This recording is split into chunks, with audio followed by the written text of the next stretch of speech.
En una húmeda mañana de junio de 1950, Harry Truman entró en el despacho oval pensando que aún vivía en la frágil paz ganada en la Segunda Guerra Mundial, hasta que un nuevo mapa cayó sobre su escritorio. Durante la noche había aparecido una gruesa lanza roja, avanzando hacia el sur a través de la península coreana. Las tropas norcoreanas habían atravesado el paralelo 38. Seúl se estaba derrumbando y el ejército surcoreano se desintegraba. Para la mayoría de los estadounidenses era una crisis lejana, en un lugar que apenas podían encontrar en un mapa. Para Truman se parecía inquietantemente a Europa. En 1938, agresión ignorada, fronteras destrozadas, dictadores poniendo a prueba hasta dónde podían llegar.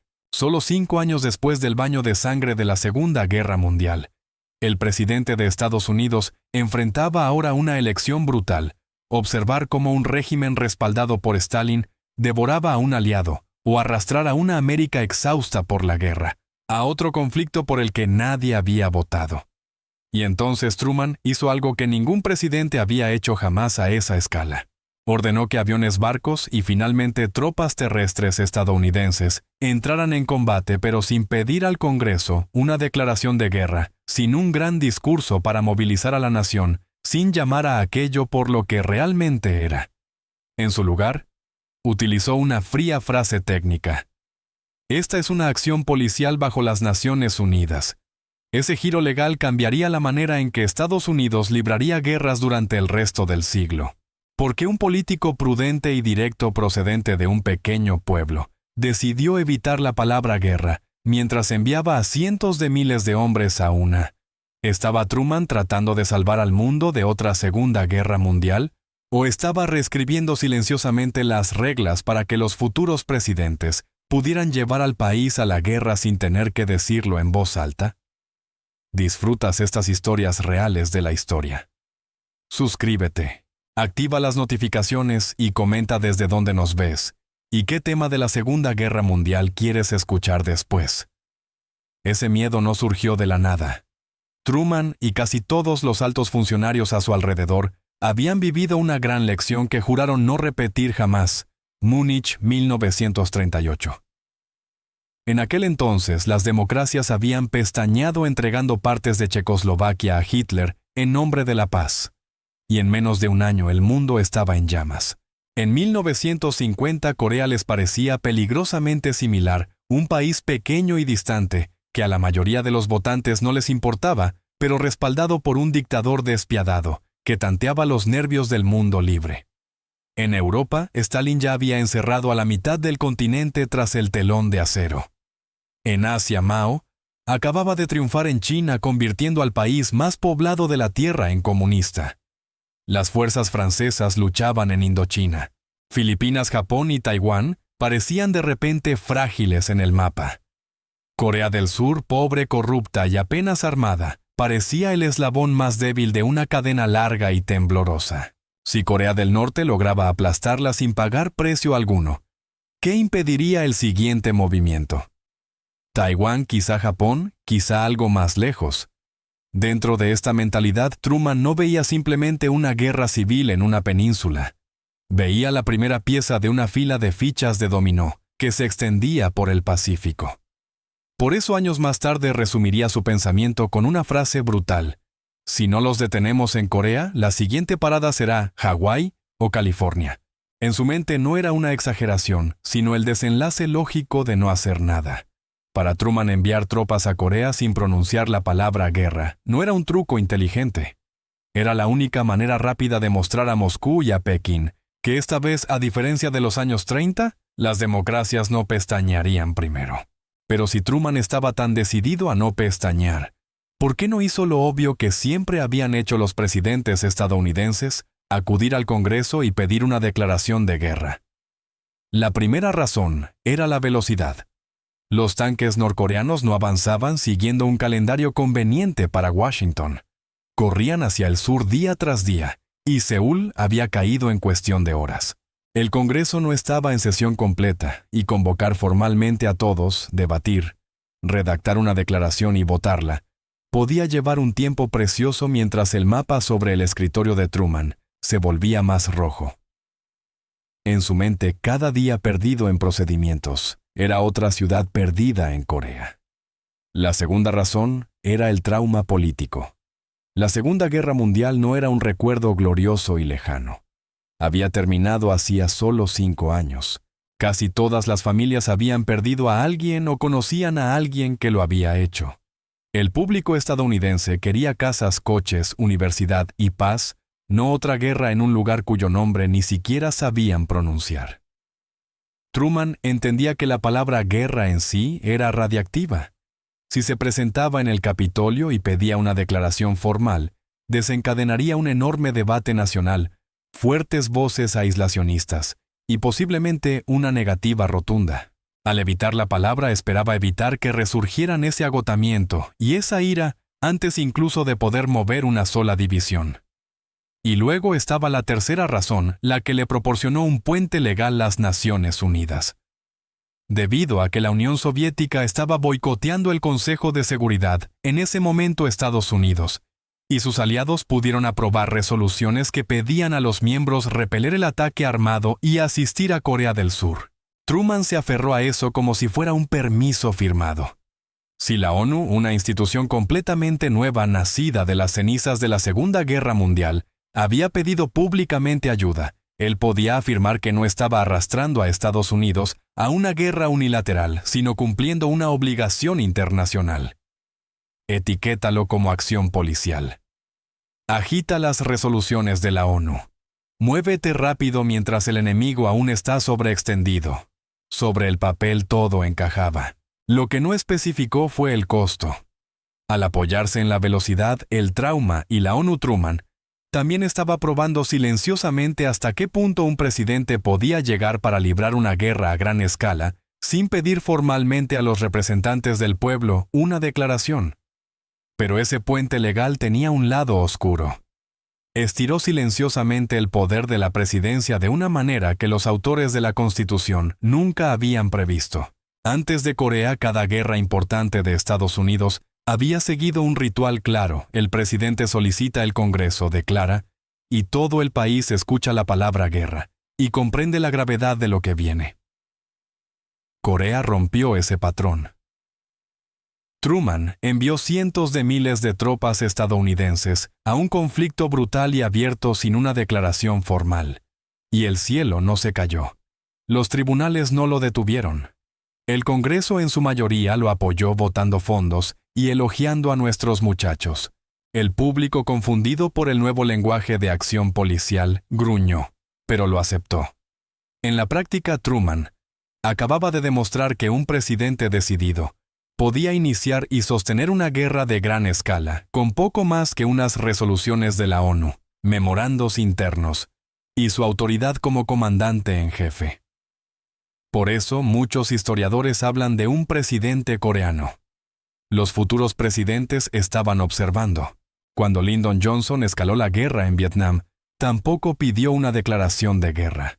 Utilizó la vaga resolución del Golfo de Tonkin como escudo legal, hablando de conflicto limitado y operaciones en lugar de guerra.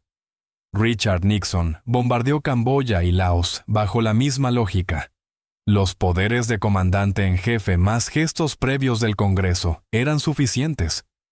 No hacía falta el tipo de voto claro de sí o no que había requerido la Segunda Guerra Mundial.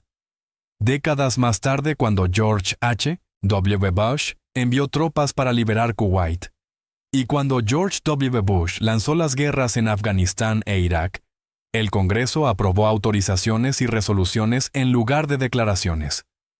Y los presidentes presentaron sus acciones como coaliciones. Operaciones, acciones de aplicación, cualquier cosa excepto la antigua palabra que alguna vez obligaba a un examen nacional completo. Puede trazarse una línea irregular desde la primera acción policial de Truman en Corea hasta esos conflictos posteriores. Al demostrar que un presidente podía comprometer al país en una guerra masiva bajo etiquetas más suaves y herramientas legales más flexibles, Truman ayudó sin querer a reescribir las reglas no escritas del poder estadounidense. Para sus partidarios, simplemente utilizaba todas las herramientas disponibles para evitar otro Múnich. Para sus críticos había abierto una puerta peligrosa. Si un hombre en el despacho oval podía enviar a un ejército a luchar y morir, sin que la nación declarara formalmente la guerra, ¿quién cerraría esa puerta para los presidentes que vinieran después?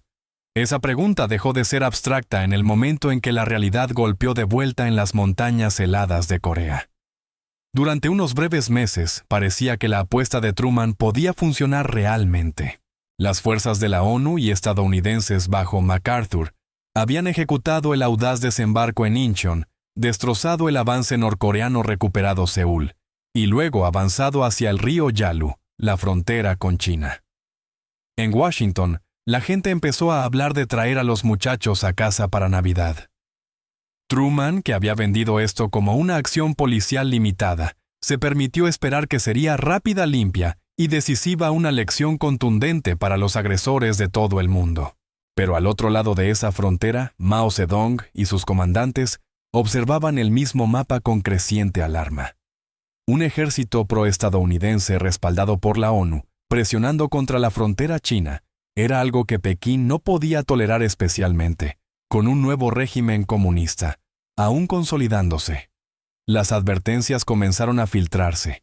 Informes de tropas chinas cruzando el Yalu por la noche, inteligencia fragmentaria que sugería que ejércitos enteros se estaban reuniendo en las colinas, pero MacArthur las descartó como faroles, y Washington quiso creerle. Luego, a finales de 1950, la ilusión se hizo añicos. En el frío amargo y la oscuridad, oleada tras oleada de soldados chinos, en último término, unos 300,000, cruzaron el Yalu golpeando las líneas de la ONU extendidas al límite, alrededor del embalse de Chosin y a través de las montañas.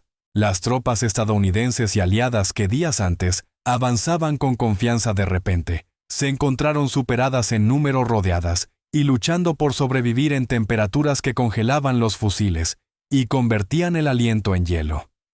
Unidades que habían hablado de victoria, ahora realizaban retiradas desesperadas cayendo hacia el sur bajo ataques constantes.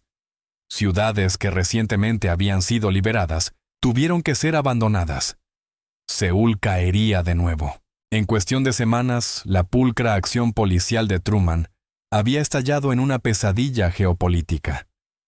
Una guerra por poder entre Estados Unidos y la China comunista con la Unión Soviética, acechando en segundo plano, y el riesgo muy real de que la siguiente escalada, bombardear bases chinas con armas atómicas, pudiera inclinar al mundo hacia la guerra general, que todos creían haber evitado en 1945. La península coreana, que al principio parecía una pequeña prueba de determinación, se convirtió de pronto en el lugar donde un error de cálculo de cualquier bando podía incendiar toda la Guerra Fría. En medio de ese caos, el mayor peligro para Truman quizá no estuviera en Pekín ni en Moscú, sino en Tokio, sentado detrás de una pipa y unas gafas oscuras. El general Douglas MacArthur, el héroe conquistador del Pacífico, estaba convencido de que la respuesta a la intervención china era simple: no retirarse. Ampliar la guerra. Quería bombardear las bases chinas al norte del Yalu, utilizar tropas nacionalistas chinas de Taiwán, e incluso insinuaba que podría ser necesario lanzar armas atómicas. En la mente de MacArthur no tenía sentido librar una guerra limitada contra un enemigo ilimitado. Cualquier cosa que no fuera la victoria total no era más que una derrota lenta. Truman veía algo totalmente distinto. Para él, cada bomba lanzada cerca de la frontera china corría el riesgo de involucrar indirectamente a la Unión Soviética, y un choque tripartito entre Estados Unidos, China y la URSS podría desencadenar exactamente la catástrofe global que había entrado en Corea para evitar. La pesadilla del presidente era simple: un solo golpe audaz de MacArthur podía convertir un desastre regional en la Tercera Guerra Mundial. Los dos hombres empezaron a hablar lenguajes distintos. MacArthur enviaba informes optimistas, prometía que no había sustituto para la victoria, e insinuaba públicamente que los políticos en Washington estaban atando las manos de sus soldados. Truman, leyendo informes de inteligencia sobre capacidades soviéticas y escenarios nucleares, repetía a sus asesores: no voy a permitir que esto escale a una tercera guerra mundial. El choque no trataba solo de estrategia. Trataba de quién dirigía realmente la política de guerra de Estados Unidos, el comandante en jefe elegido democráticamente, o el general legendario cuyo nombre las multitudes vitoreaban en las calles. Cuando MacArthur empezó a enviar mensajes y cartas que contradecían abiertamente la política oficial de Estados Unidos, y cuando una de esas cartas criticando el enfoque de Truman fue leída en voz alta en el Congreso, el conflicto estalló abiertamente. Un general en el campo de batalla estaba librando ahora su propia política exterior en competencia directa con la Casa Blanca. En abril de 1951, Truman tomó la decisión de personal más explosiva de la Guerra Fría, despidió a MacArthur. La noticia conmocionó al país.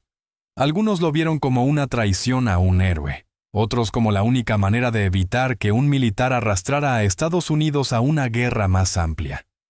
De la noche a la mañana, el conflicto coreano dejó de ser una lucha lejana en una península. Se convirtió en la primera línea de una batalla más profunda entre un general que no conocía la retirada y un presidente que, según él, se negaba a dejar que el mundo ardiera solo para evitar la palabra retirada. Despedir a MacArthur quizás salvó a Truman de un tipo de desastre, pero lo sumergió directamente en otro. Esta vez en casa. De la noche a la mañana, el presidente ya no era solo el hombre que había evitado la Tercera Guerra Mundial.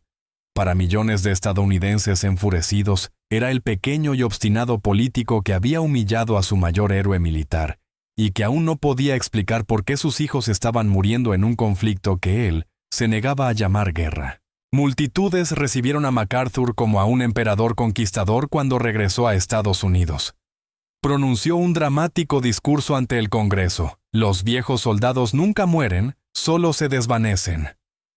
Aquello hizo llorar a los legisladores y provocó aplausos atronadores.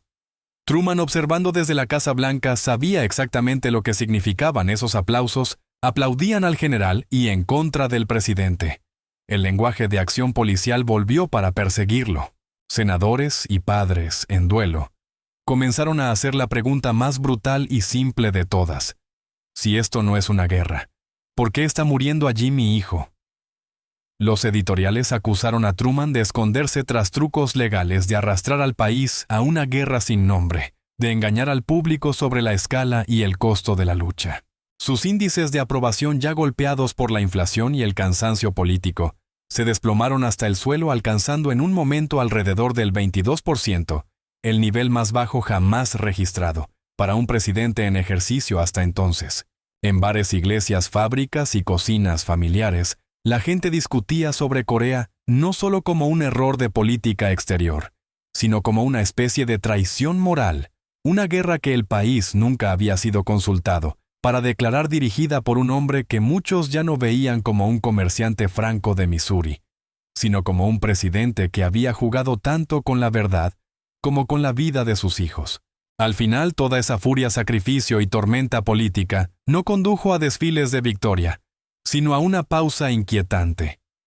Para 1953, Truman ya había dejado la Casa Blanca, reemplazado por Dwight D. Eisenhower, y tanto Washington como Pekín estaban exhaustos.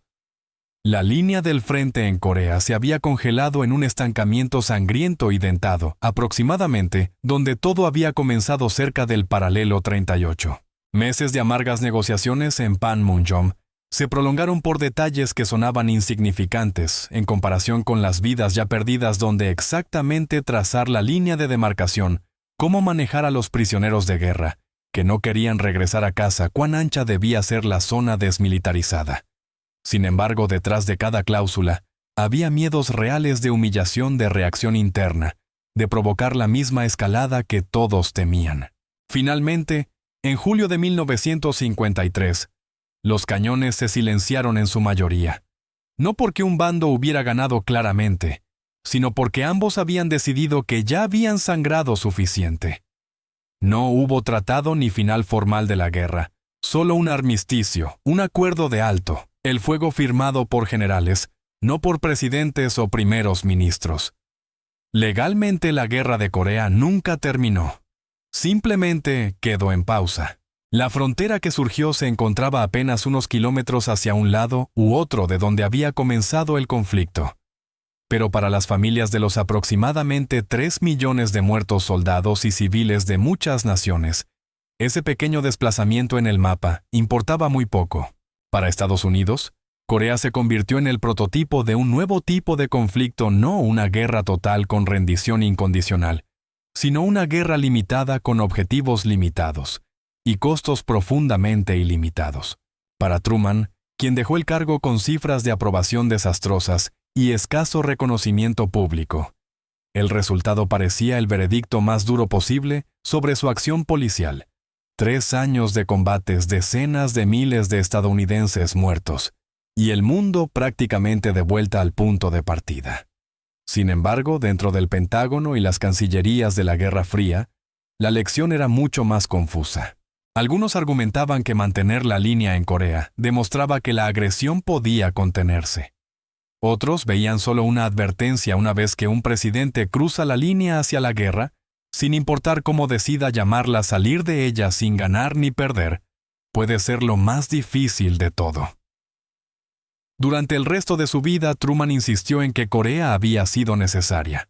En su mente, la elección nunca había estado entre guerra y paz. Había sido entre trazar una línea firme en un pequeño país que nadie sabía ubicar en un mapa, o ver cómo una cadena de naciones, Japón, Taiwán, Filipinas, quizá incluso partes de Europa, caían una por una bajo la sombra de Moscú y Pekín. Habríamos tenido una docena de Coreas si no los hubiéramos detenido, argumentaba. Para Truman, Corea fue el pago inicial brutal que evitó una segunda catástrofe mayor. Sin embargo, la forma en que eligió librar esa guerra dejó un legado mucho más complicado. Al negarse a pedir al Congreso una declaración formal de guerra, apoyándose en resoluciones de la ONU y en frases legales, en lugar de esa palabra pesada, Truman abrió una puerta que nunca se ha cerrado por completo. Después de Corea, los presidentes aprendieron que podían enviar tropas estadounidenses a grandes conflictos bajo nombres más suaves, acciones policiales, operaciones, autorizaciones, aplicación de mandatos de la ONU, y aún así, evitar el voto directo claro y decisivo que antes definía entrar en guerra. Vietnam, el Golfo, Irak, Afganistán. Todos a su manera caminaron por el espacio que Truman había abierto. Al mismo tiempo, la propia península coreana se convirtió en un recordatorio permanente de lo inacabado que estaba aquel experimento. La guerra nunca terminó oficialmente. Una frontera llena de cuchillas aún divide el país en dos. Armas nucleares, altavoces de propaganda y alambre de púas se encuentran ahora donde aquellos primeros tanques norcoreanos rodaron hacia el sur, cada vez que aumentan las tensiones allí. Estrategas y presidentes revisitan silenciosamente las mismas preguntas que Truman enfrentó en 1950. ¿Hasta dónde debe llegar Estados Unidos para detener la agresión? ¿Cuánto puede hacer un presidente sin que el Congreso diga formalmente que sí? ¿Es mejor actuar rápido y pedir permiso después, o respetar el proceso y arriesgarse a perder el campo de batalla? Por eso la decisión coreana de Truman sigue dividiendo a historiadores, políticos y ciudadanos corrientes. Para algunos fue el realista de mirada dura que salvó Asia de una reacción en cadena de rendiciones y demostró que el mundo libre no volvería a parpadear. Para otros fue el presidente que arrastró a una nación cansada hacia una guerra costosa e imposible de ganar, que nunca eligió formalmente, y que desplazó silenciosamente el equilibrio de poder de los representantes del pueblo hacia un solo hombre en el despacho oval. Quizás ambas cosas pueden ser ciertas al mismo tiempo. Truman contuvo el comunismo en Corea y también desató una nueva era de guerras sin declaraciones de las que Estados Unidos aún lucha por escapar. Así que volvamos a ti. Si hubieras sido Truman en 1950, ¿habrías llevado a Estados Unidos a la guerra de Corea sin pedir al Congreso que la declarara? ¿Y crees que estaba defendiendo al mundo libre o iniciando una guerra que el país nunca debió librar? Cuéntame qué piensas en los comentarios. Y si no quieres perderte más historias olvidadas como esta, no olvides darle like al video y suscribirte.